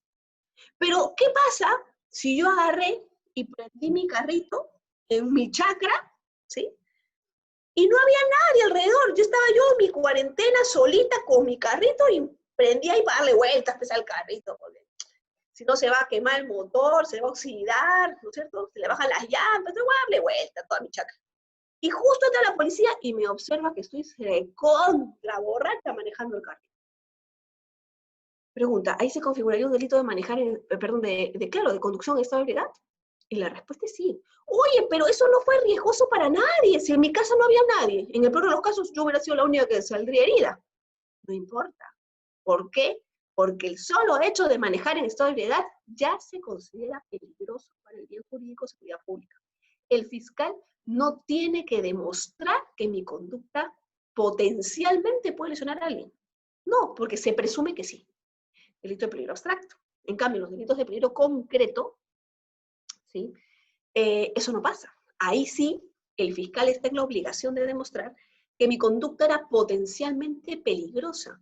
Antes de pasar esto, como nos dice Freddy Mayer, en efecto, también el delito de tenencia de armas es un delito de peligro abstracto, porque el solo hecho de tener el arma sin el permiso se presume, jure de jure, como nos dice Renan Torres, es peligroso. Se presume que es peligroso, ¿no? El delito de asociación ilícita para delinquir, igual, como nos dice Vidalina Granada, también es un delito que eventualmente puede ser un delito de peligro abstracto, porque el solo hecho de pertenecer a la asociación ilícita, o llamado organización criminal, ¿no es cierto?, 317, ya se presume jure de jure, como nos dice Renan, que es un delito, o sea, que es una acción peligrosa para la seguridad pública. ¿Podría ser que no? Podría ser que no. ¿Podría ser que la organización nunca llegó a funcionar? Sí, podría ser que no llegó a funcionar, pero no importa, es irrelevante, porque se presume jure de jure que es una conducta peligrosa para el bien jurídico. Y por tanto, como nos dice Néstor, es una conducta típica. Ahora, algo similar, nos dice Said, ¿no? Puede ocurrir al momento en el que se solicita la extinción de dominio. Aquí tampoco el fiscal debe demostrar la ilicitud del bien, sino que solo lo puede hacer con prueba indiciaria. Ya, pero ojo, Said, es correcta tu apreciación, pero es una figura distinta, porque eso es un tema procedimental, ¿no es cierto? Y ojo, la extinción de dominio tampoco es que implique que no haya ejercicio probatorio en el marco de la investigación. No tanto así que el agraviado o el supuesto perjudicado puede apersonarse y tratar de defender su propiedad. Entonces, es una figura que procesalmente podríamos hacer un paralelo, pero es distinto respecto a la configuración del tipo, ¿no? Y nos dice también Walter Quiroz, y las rondas campesinas que poseen armas sin licencia, bueno, Walter, lo que pasa es que allí hay un supuesto distinto. Ahí entra a tallar el artículo vinculado al tema de el mal llamado error culturalmente condicionado, que hoy ya no se llama error, ¿no es cierto? Pero hay otras consideraciones a tomar en cuenta, pero no es que no se sancione, Lo que pasa es que hay un supuesto especial que toma en cuenta la lógica de las rondas, el acuerdo plenario que nos habla de rondas campesinas y una serie de criterios. Pero a nivel de la clasificación de delitos, si es que no hablamos de uno de la ronda, o hablamos de alguien de la ronda, pero que vivía hace años en Lima, seguiremos insistiendo en que el delito que se configura es tenencia ilegal de armas, y ese, en su modalidad de configuración del delito, es un delito de peligro abstracto. La clasificación de delito de lesión o delito de peligro no depende de la conducta del sujeto, depende del delito, del tipo penal, depende del legislador, de cómo ha creado la norma. No depende de la conducta de la persona que comete el delito, no tiene nada que ver. ¿Pero para qué nos sirve? Porque nos va a establecer, por ejemplo, en este caso concreto, diferentes niveles probatorios, ¿no es cierto? El delito de peligro abstracto, el trabajo para el fiscal es mucho más fácil. Un delito de peligro concreto, ¿como cuál, por ejemplo? Como contaminación ambiental. La persona que contamina el medio ambiente. El artículo 304 del Código Penal, por ejemplo, nos dice que el que realiza acciones que puedan poner en peligro, o sea, que superen los niveles permitidos establecidos por la autoridad competente, y puedan poner en peligro el medio ambiente, comete un delito de contaminación ambiental. Pero ese puedan poner en peligro implica que yo tengo que analizar si la conducta realizada por el sujeto realmente puede o no poner en peligro a alguien. O sea, no a alguien, sino al medio ambiente. Si yo no logro probar eso, y por eso necesito un informe de la autoridad ambiental competente, entonces no podré decir que ahí hay delito. ¿Se dan cuenta? Ahí están las diferencias. Ahí está el tema central. Pero vamos a seguir avanzando. ¿Qué más tenemos? También por las modalidades de la acción vamos a tener dos tipos de delitos. Los delitos de mera actividad y los delitos de resultado. Los delitos de mera, acá muchos dicen, oye, pero esta es una clasificación muy similar a la que tenemos también con los delitos de lesión y de peligro. Sí, tienen algo de similar, pero el criterio de distinción es distinto. En un caso es la proximidad de la amenaza, y en otro caso es por la modalidad de la acción. Entonces, por la modalidad de la acción, nosotros vamos a tener delitos de mera actividad, donde el solo hecho de realizar la conducta, como pasa en el delito de manejar en estabilidad, ya configura el delito, y vamos a tener delitos de resultado, donde la configuración del delito, la consumación del delito, requiere no solo de la realización de una conducta, sino de la lesión de un bien jurídico, de la lesión a un determinado valor protegido por el derecho penal, ¿no? Entonces, nos dice Said Goñas, depende de la conducta desplegada por la gente, recordemos, no depende del comportamiento del sujeto activo, depende de cómo el legislador ha creado el delito, cómo el legislador ha ideado el delito, cómo lo ha recogido, cómo lo ha tipiado, cómo lo ha redactado. Estamos, de eso depende. Ahora, un ejemplo de delito de mera actividad, y ojo, para salir un poco de la lógica de los delitos que solamente son realizados por acción. Por ejemplo, podría ser la omisión de alimentos. El delito de omisión de alimentos, el hecho de no pasarle la pensión alimentaria ordenada por el juez de familia, ese es un delito de mera actividad, porque la sola omisión me lleva a la configuración del delito. El legislador lo ha establecido en esos términos. ¿Se dan cuenta? No es un delito de resultado. ¿Tengo que verificar que el hijo se murió porque no le pagó la pensión? No. ¿Se dan cuenta? Basta con verificar que omitió pagar la pensión. ¿Cuál otro es un delito de mera actividad? El delito de... Exacto, Yossi Moreno, me has leído el pensamiento. De omisión de socorro, de omisión de auxilio. Todos los delitos de omisión pura son delitos de mera actividad. Solamente que acuérdense, cuando en el derecho penal nos hablan de un delito de mera actividad, no es nada más por acción, también puede ser por omisión, ¿no es cierto? Sí, el doctor Will Bermejo me pregunta, ejemplo de delito de peligro concreto, el delito de contaminación ambiental, el 304 del Código Penal. Ese es un ejemplo de un delito de peligro concreto. El fiscal tiene que probar que la conducta de contaminación realizada por el sujeto activo puede causar un perjuicio para el medio ambiente. Claro, cuando dice causa perjuicio para el medio ambiente, ya eso es un delito de resultado, pues. Pero la parte del tipo que dice, si el delito puede causar, la conducta puede causar un riesgo para el medio ambiente, ese es un delito de peligro concreto, ¿no? La colusión simple. Bueno, la colusión tiene dos partes. Primer párrafo y segundo párrafo, que es la agravante. La colusión simple, en efecto, implica una concertación. No se requiere un resultado, exactamente. Y la doctora Ingrid Soto, ese podría ser un ejemplo de mera actividad. Y se dan cuenta cómo es importante aprender estas clasificaciones porque nos permiten establecer qué tipo de delitos son los delitos de la parte especial y por tanto mirar las exigencias probatorias en uno o en otro caso.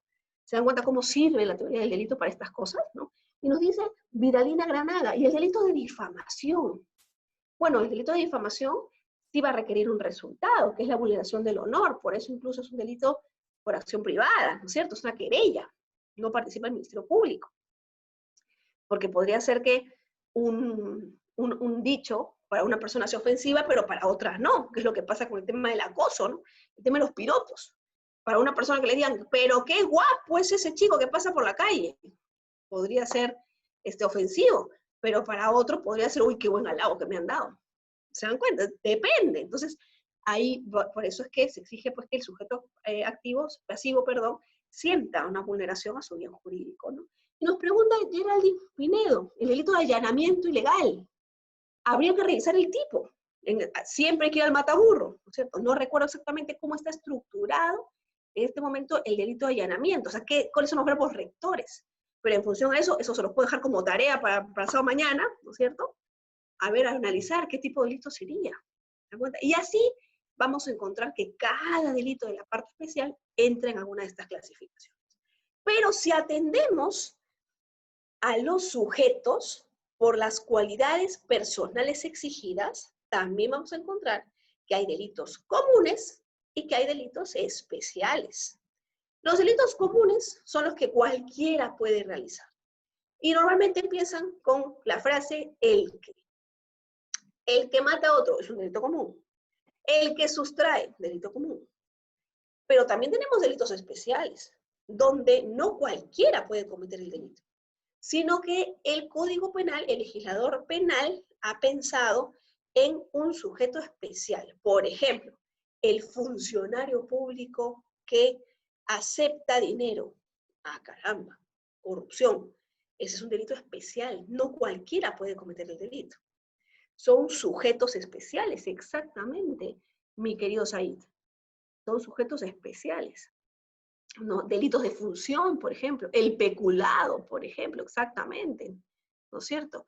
Los de delicta propia, me dice Vidalina, claro que imagino que se está refiriendo a los delitos que también requieren la vulneración de algún tipo de bien jurídico vinculado a la administración pública, ¿no? El delito de feminicidio, buen tema, Daniela. Daniela nos dice, y en el delito de feminicidio, que dice el que. Sí, pero claro, el problema con el delito de feminicidio es que el delito de feminicidio es un delito que, si bien dice el que, realmente cualquiera no puede cometer feminicidio, porque el acuerdo plenario ya nos ha dicho que el sujeto activo de ese delito tiene que ser un hombre. Si es una mujer, no hay feminicidio. Ese, por eso, al igual que el delito de tráfico de influencias, por ejemplo, donde también dice el que ofrece sus influencias, ¿no es cierto?, intercede, a mí me parece que no son ni delitos comunes ni delitos especiales. Son delitos comunes donde el sujeto activo tiene características especiales. Así se llama, es un nombre larguísimo. Delito común donde el sujeto activo reviste de características especiales. Porque cualquiera no puede ser traficante de influencias, porque no le vamos a creer. ¿Se dan cuenta? Entonces, igual en el feminicidio, cualquiera no puede ser, en el fondo es un hombre, porque es la interpretación que ha dado el acuerdo plenario. A diferencia del parricidio, como nos dice Freddy, el parricidio es un delito especial. Tiene que ser un familiar, ¿no es cierto? El padre, el hijo, ¿no es cierto? Al extraneus, nos dice el doctor Wilber Bermejo. ¿Qué pasa con el extraneus? ¿Cómo se clasificaría? Depende, mi querido doctor, porque el extraneus, de acuerdo a la posición que uno sigue en la doctrina, puede responder penalmente como puede no responder penalmente. Existen extraneus que exceden el rol que el tipo penal les ha sido asignado. Cuando el extraneus excede el rol, ahí el extraneus sí es sancionado. Y habría que ver como qué. Si es sancionado como cómplice, como autor, depende del tipo penal. Pero en los casos en los que el extraneus se mantiene en el rol que el tipo le ha dado, como por ejemplo el que se favorece en el delito de tráfico de influencias, ahí en principio no habrá sanción. Entonces habría que analizar la casuística concreta. Pero fíjense, yo quería ir algo más allá antes que nos gane el tiempo, que nos quedan 7 minutitos. En los delitos especiales vamos a encontrar también una distinción. Perdón, me decía la doctora Patricia Salazar, la doctora Patricia Carcha, para no dejar la pregunta al aire. Entonces, ¿cuál sería la clasificación del feminicidio? Doctora, algunos dicen que es un delito especial, otros dicen que es un delito común, donde el sujeto activo tiene características especiales. ¿Y cuál sería esa característica especial? Ser hombre. ¿Por qué? Porque lo dice el acuerdo plenario. Entonces, hay dos posiciones. Pero delito común, común a secas, definitivamente no es. Porque no puede ser cualquiera. Una mujer no puede matar a otra mujer. Eso no es feminicidio, es un homicidio. Estamos, ¿no? Sí, yo también creo, Renan, que tal vez la segunda sea la más apropiada, ¿no? El tema de decir que es un delito común donde el sujeto activo reviste características especiales, que es lo mismo que pasa en el tráfico de influencias, ¿no? Ahora, pero les decía, los delitos especiales, también se dividen en dos. Los delitos propios y los delitos impropios. En los delitos propios, el delito no tiene un correlato en un delito común. Está pensado en una persona concreta, específica. El funcionario público, el juez o el fiscal que prevarica. ¿Y qué pasa cuando no es juez ni es fiscal? Nada. Si una persona natural, un ser común y corriente, un ser humano común y corriente, un peruano o una peruana más, hace una resolución que además es contraria a la ley, no pasa nada. Si, por ejemplo, yo como miembro del Tribunal de Honor de la Universidad Católica hago una resolución contraria a las normas de la Universidad Católica, ¿hay prevaricato? No, porque yo no soy ni juez ni fiscal. ¿Hay algún delito que pueda replicarse a nivel de los privados? No, no hay. Por eso es especial propio. En cambio, en los especiales impropios, ¿sí? Ahí, si yo tengo la condición especial, cometo ese delito especial. Pero si yo no tengo la condición especial, hay uno esperándome en otra sección del Código Penal. Uno también pesado para mí, peruano, peruana, común y corriente. Por eso, si yo si yo hurto plata del Estado y soy funcionario público, yo cometo peculado. Pero ¿qué pasa si yo hurto, pero no soy funcionario del Estado? Bueno, cometo hurto. Hay un delito correspondiente en la parte especial, o en la parte, claro, en la parte o otra sección del Código Penal para los comunes y corrientes. Y me van a ver acá las preguntas del chat, voy a regresar.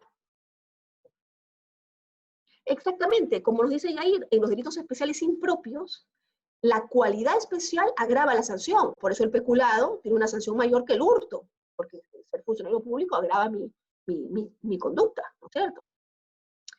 Y nos dice también, nos dice el doctor Luis Canazas, y en el caso de un transexual comete feminicidio, mi querido doctor, eso está detallado en el acuerdo plenario que habla de feminicidio.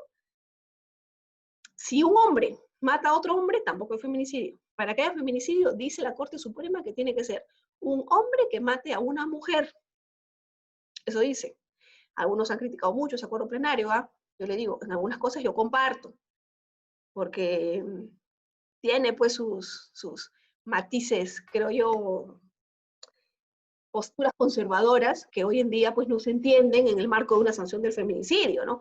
Pero bueno, está ahí todavía de momento, ¿sí? Y nos dice la doctora Geraldine Pinedo, ¿hay peculado por persona que no es funcionario o servidor? En principio el sujeto activo tiene que ser un funcionario público. Sin embargo, mi querida doctora, hay ocasiones en las que el funcionario es ayudado por otra persona que no es funcionaria pública. Por ejemplo, su hijo. El hijo ayuda al padre para poder llevarse los bienes. En esos casos, hay dos posturas, dos teorías. Eso se ve en los delitos contra la administración pública. Algunos que dicen que no hay opción porque no tiene la característica especial, que es un poco lo que nos dice la doctora Vidalina Granada, ¿no?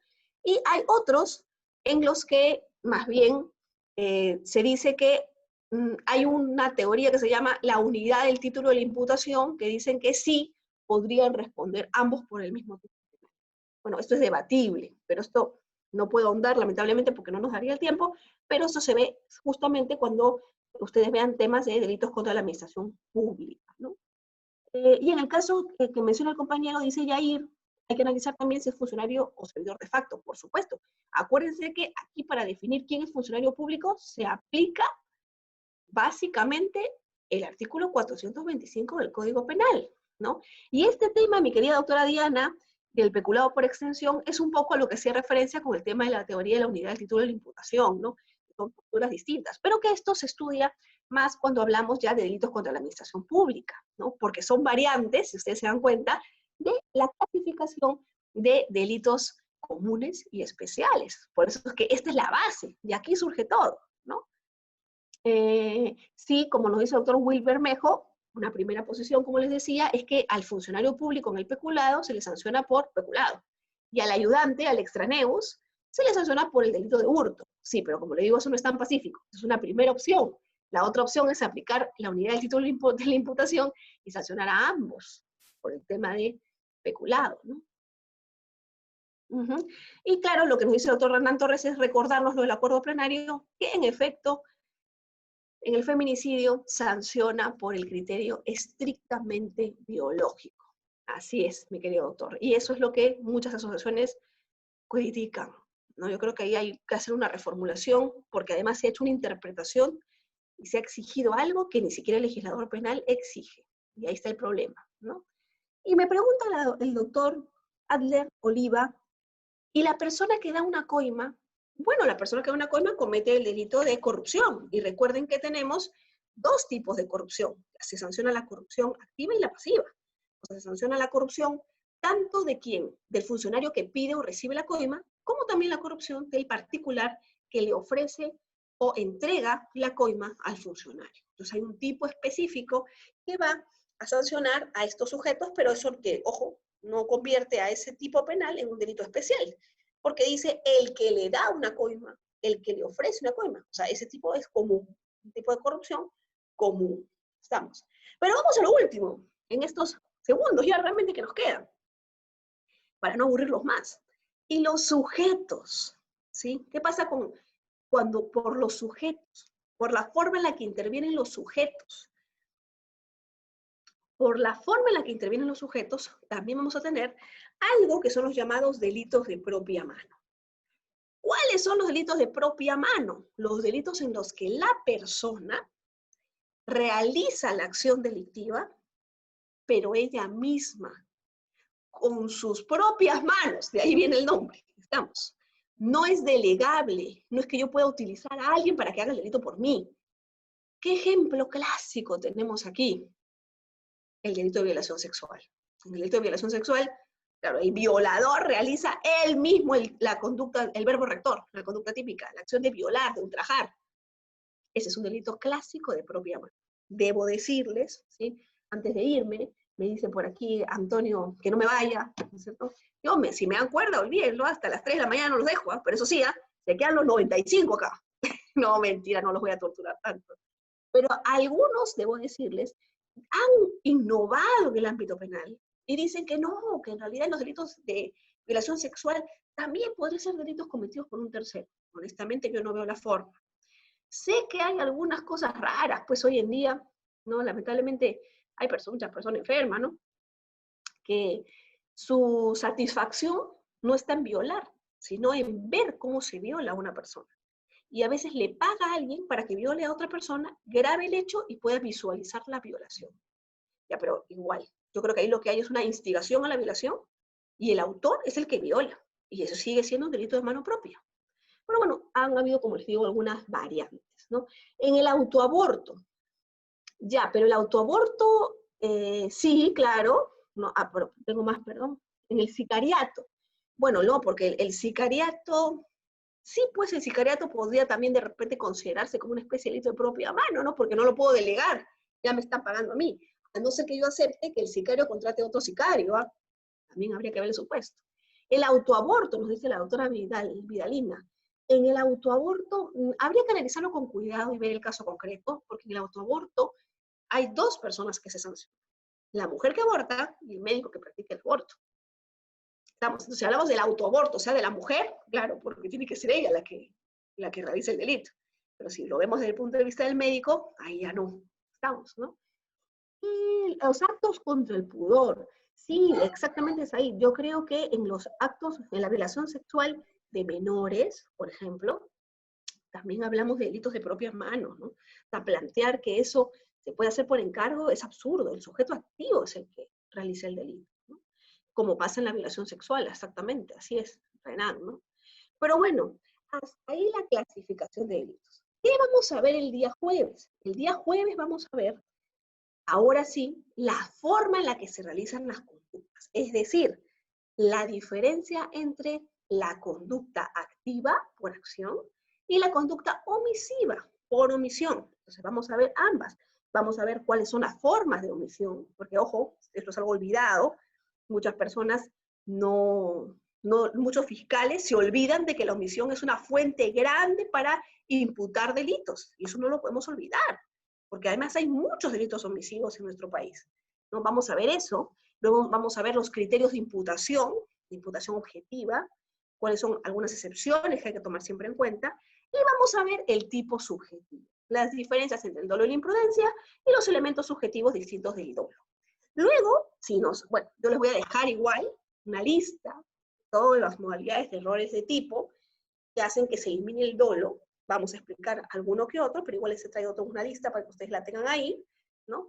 Y si nos alcanza el tiempo, hablaremos igual un poquito más a fondo de alguno de ellos, ¿no? Pero estos son las materias que vamos a abordar el día jueves. Así es que, si hay alguna pregunta, por favor, levanten la manito o háganmela llegar por el chat, que acá los estoy leyendo a todos, ¿sí? Y si no, retomamos el día jueves a la misma hora de hoy.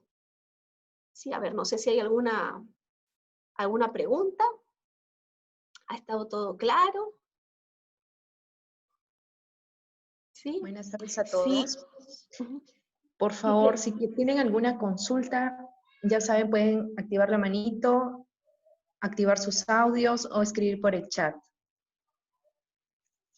Sí, a ver, esperemos un ratito. que están Mira, Leslie, escribiendo. mientras vamos esperando, si hay algo que quiero recoger que nos ha dicho acá un participante, nos ha dicho Michael Mego, sí, la verdad que yo creo que es digno que recordemos al profesor Felipe Villavicencio, que lamentablemente ha fallecido hoy.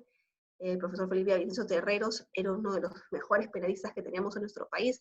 Yo tuve el honor de que él estuviera como jurado en mi tesis de grado cuando saqué el título de abogada, en el año 2006, como ha pasado el tiempo rápido. Y era no solamente un buen penalista, ¿no? Sino que además era un caballero, ¿no? Entonces, mis condolencias a su familia, y estoy segura pues que en los próximos días aparecerán homenajes en su nombre porque bien merecidos los tiene, ¿no? Pero bueno, así es, por eso tenemos que valorar la vida, ¿no? Nunca nadie sabe lo que puede pasar.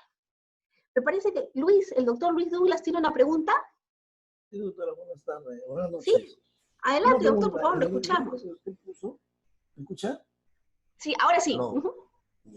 En el ejemplo que usted puso del delito de peligro, con respecto del delito de peligro abstracto, en el ejemplo que usted puso de un señor, un campesino en sus chacras, puede estar en estado de ebriedad y puede estar manejando, la pregunta es, en esta clase de delitos del estado de ebriedad, ¿cuál es el bien jurídico protegido? Ahí, fíjese, para aclarar doctor, mejor el ejemplo. Claro, fíjense, justo acá les estoy buscando el tipo penal para que podamos analizarlo. Voy a compartirles ahorita la pantalla para que lo podamos analizar todos en conjunto. Fíjense, aquí está. Es el 274 del Código Penal. Vamos a ponerlo para que ustedes puedan ver mejor cómo se analizaría esta figura, ¿no es cierto? A ver, vamos a ver.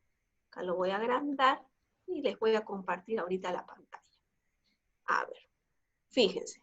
El 274, miren lo que nos dice. El que encontrándose en estado de ebriedad con presencia de alcohol en la sangre en proporción mayor de 0.5 gramos por litro, o bajo el efecto de drogas, ¿no?, conduce, opera o maniobra un vehículo motorizado. Si se dan cuenta, este artículo lo que nos dice es, oye, si tú estás borracho o estás drogado con esta cantidad de alcohol, ¿no?, y manejas o conduces un vehículo, tú cometes un delito, automáticamente te vas a hacer sancionado. Oye, pero ¿y qué pasa si yo en realidad no puse en peligro a nadie? No importa. ¿Por No, qué, doctor? doctora, por eso mi pregunta era Ajá, el bien jurídico protegido. exactamente. ¿Por qué, doctor? Porque aquí lo que dice el legislador es que el bien jurídico que se protege no es la vida de las personas, es la seguridad pública.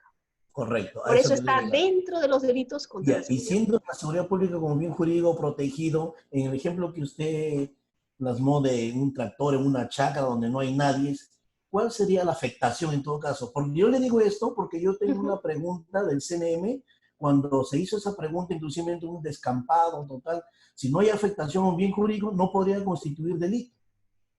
Es que si usted lo interpreta así, lo estaría interpretando como un delito de No, fue peligro respuesta del concreto. CNM.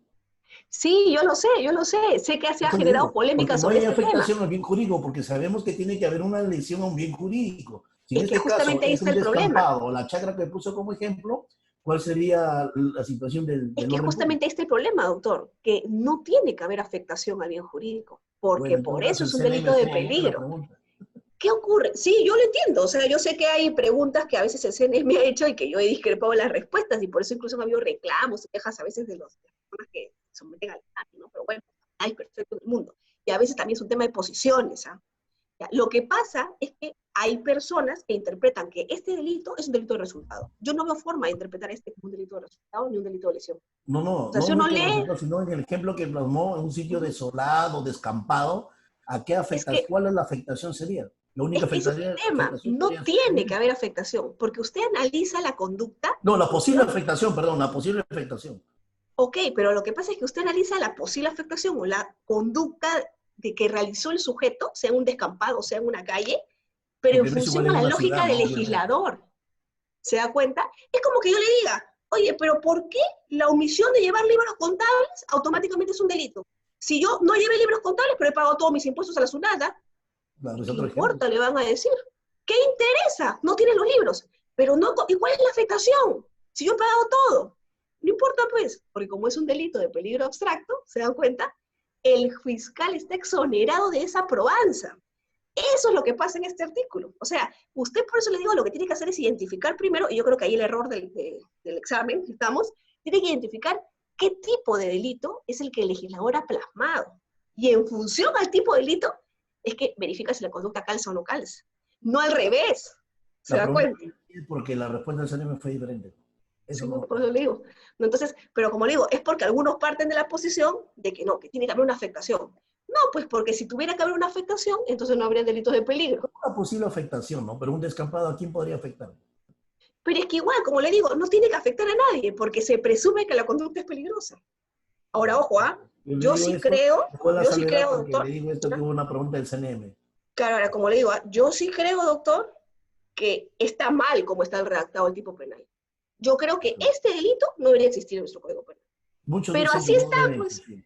Estamos, Debe- de repente, quien ha hecho la pregunta la ha formulado en esos términos, del eje ferenda, lo que debería ser. Pero yo creo que está mal. ¿Por qué? Porque ya tenemos una norma administrativa que sanciona esto, y que es más dura que el artículo 274. La multa es más grande. Es La más, multa es la gente va más asustada porque le quiten el breve de intensidad administrativa a que porque aplica un principio de oportunidad por conducir en estado de ebriedad. ¿No es cierto? Y Esa era eso es mi pregunta, absurdo. O doctora. sea, por eso yo creo que este artículo, Te como saludo está y que te redactado, está contigo. mal, ¿no? Pero así está. Entonces yo creo que hasta es inconstitucional, ¿ah? Y se podría pedir su inaplicación por control difuso, ¿no? Pero bueno, lamentablemente sigue ahí, ¿no? Sigue ahí, y eso es un poco lo que complica la situación, y yo creo que genera a veces este tipo de interpretaciones erróneas, ¿no? Y nos decían por aquí, uy, a ver si me han ido varios, a ver, estoy regresando. Allá, nos dice Giovanni Rojas. Al inicio de la exposición se dijo que el delito es la acción humana y voluntaria. En ese marco podríamos decir entonces que la teoría predominante en la tipicidad subjetiva es la teoría volitiva. Exactamente, doctor Giovanni. A eso justo vamos a ir la próxima sesión, porque cogiendo la voluntad como elemento importante es que llegamos a conclusiones a nivel del tipo subjetivo. Y sí, en el Perú la teoría que predomina es la teoría volitiva del dolo, ¿cierto? En todo caso, ¿cuál de las teorías es la predominante, la cognitiva o la volitiva? Como le decía, la predominante es la teoría volitiva, pero sí es verdad que cuando hablamos de responsabilidad de la persona jurídica, Ya no hablamos de la teoría volitiva, ahí nos vamos a pasar a la teoría cognitiva. Y eso lo vamos a explicar con más detalle en la próxima sesión, ¿no? Nos decía Freddy también que el derecho no es absoluto. Néstor nos decía respecto al 274, ¿no? ¿Qué pasa si la gente presenta alcohol mayor a 2.5 gramos? Estaríamos ante un caso de grave alteración de la conciencia, y ahí está el debate, Néstor. Yo creo que eso estaría bien difícil de que la persona lo pueda argumentar, porque si conduce, no está en un supuesto de ausencia de acción. Porque el que tiene capacidad para conducir, bien difícil que pueda argumentar que está en un estado de imposibilidad absoluta, de conciencia, o sea, bien complicado. Pero de todas maneras, recuerden, quien lo alega, lo prueba, ¿no? Y ahí está la dificultad, ¿no? Entonces dice Yair, precisamente por ello es un delito abstracto. Sí, pues exactamente, es un delito abstracto, porque puede ser que una persona justo a esa hora salga y pueda ser atropellada. Claro, lo que pasa es que el doctor Durán se ponía en el supuesto más radical, ¿no? Es un descampado, que era el ejemplo que yo les ponía. Pero es que no hay nadie. Yo justamente creo que en esos casos no se debería sancionar, pero el legislador sanciona, porque el 274 es delito de peligro abstracto. ¿Está mal? Yo también creo que está mal, pero el problema es que así está. Entonces, claro, yo sí creo que las preguntas que se hagan en los exámenes deben ser no en función a la legislación que debería existir, sino a la que existe. Y creo que eso ha dado de repente lugar a la confusión en la respuesta, ¿no? Exactamente, como nos dice el doctor Marlon, es un delito de peligro abstracto, ¿no? Y sí, si el conductor tiene 3 gramos litro, sí, porque hay de todo. Recuerden que la cantidad de alcohol en la sangre varía mucho en función de la persona también. Entonces hay matices, ¿no? Ahora, algunos dicen, nos dice el doctor Adler, que la nueva teoría del delito es tipicidad, antijuicial, culpabilidad más punibilidad. Sí, lo que pasa, mi querido doctor, es que algunos agregan la punibilidad como cuarta categoría en los bipartitas y como tercera categoría en los bipartitas, porque dicen que también hay aspectos que se pueden evaluar ahí, como por ejemplo las excusas absolutorias. Pero hay un buen sector de la doctrina que no lo llega a considerar, que no llega a considerar la punibilidad como categoría. ¿Por qué? Porque no está presente en todos los delitos, solamente en algunos. En el hurto, por ejemplo, entre cónyuges, pero no está en todos los delitos. Y por eso es que dicen, no, o sea, es un elemento a analizar, pero no es una categoría en sí por la que tenga que pasar todos los tipos penales, o el análisis de todos los casos que se den en el ámbito penal, ¿no? Sí, coincide Marlon también en que debe despenalizarse el tema del manejar en extraviedad. Rory, así es, el dolo es querer y voluntad para los volitivos, o sea, los que siguen la teoría volitiva, eso lo vamos a ver en la próxima clase, ¿no? Nos dice por aquí Anderson, su misma vida del propio conductor. Ah, bueno, claro, sí, pero ojo que si es el mismo conductor del que estamos hablando, el del Pampón, ahí el tema es que él se autopone en peligro. Entonces ya hay tanto, no es que se encuentre tan legitimado de actuar el derecho penal, ¿no? Entonces eso también hay que tomarlo en cuenta. ¿Qué más? Acá vamos a seguir, a ver. A lo empleado, ¿no?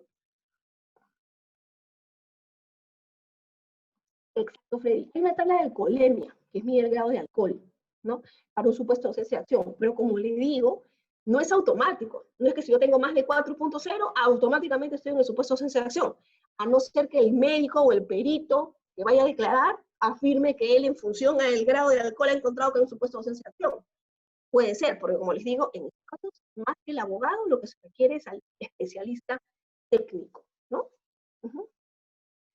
Y nos dice Ronnie, algunos dicen que la teoría del delito es aquella conducta voluntaria que crea un injusto penal culpable y punible. Sí, esos son los bipartitas, los que dicen que la teoría del delito se divide solamente en dos, ¿cierto? Tipicidad o tipo global, culpabilidad, y algunos agregan punibilidad, ¿no? Que es lo que les explicaba, ¿no? Y bueno, creo que ahí están todas las preguntas. Así es. Ya no tengo más. A ver, manitos levantadas, tampoco. Ya los debo haber cansado, me imagino, siendo las 7:47. Bueno, ha sido un placer para mí. Leslie, no sé si hay alguna otra cosa más que haya que comunicarles a las participantes, a los participantes. Nada, doctora, todo ha estado bien. Igual los esperamos en la próxima clase a todos, ya saben, con minutos de anticipación para que no haya una aglomeración ni algunos estén esperando mucho tiempo. Nada, doctora, todo ok. Listo, pues, entonces yo me despido y nos vemos el día jueves. Gracias. Muchas gracias. Cuídense. Adiós. Excelente, gracias. Gracias. Gracias. Gracias. Muchas gracias, doctora. A máximo, ustedes. la doctora Que Robin. les vaya bien, cuídense, no salgan de sus Gracias, casas. doctora. Doctora, desde Gracias. Chimbote. Desde Tumbes, doctora. Gracias, doctora. Qué bien, qué Desde gusto. Trujillo. Uy, caramba, esa Gracias, es la ventaja doctora. de lo virtual, ¿no? Todos podemos estar juntos. Muchas gracias, muchas Sí, gracias. hasta luego. Cuídense también. Gracias, doctora. Hasta Gracias, luego. doctora. A ustedes. Desde Huacho, Guaura, Perú. Ah, caramba, y los amigos de Guaura. En primer lugar, nos aplicó el nuevo código.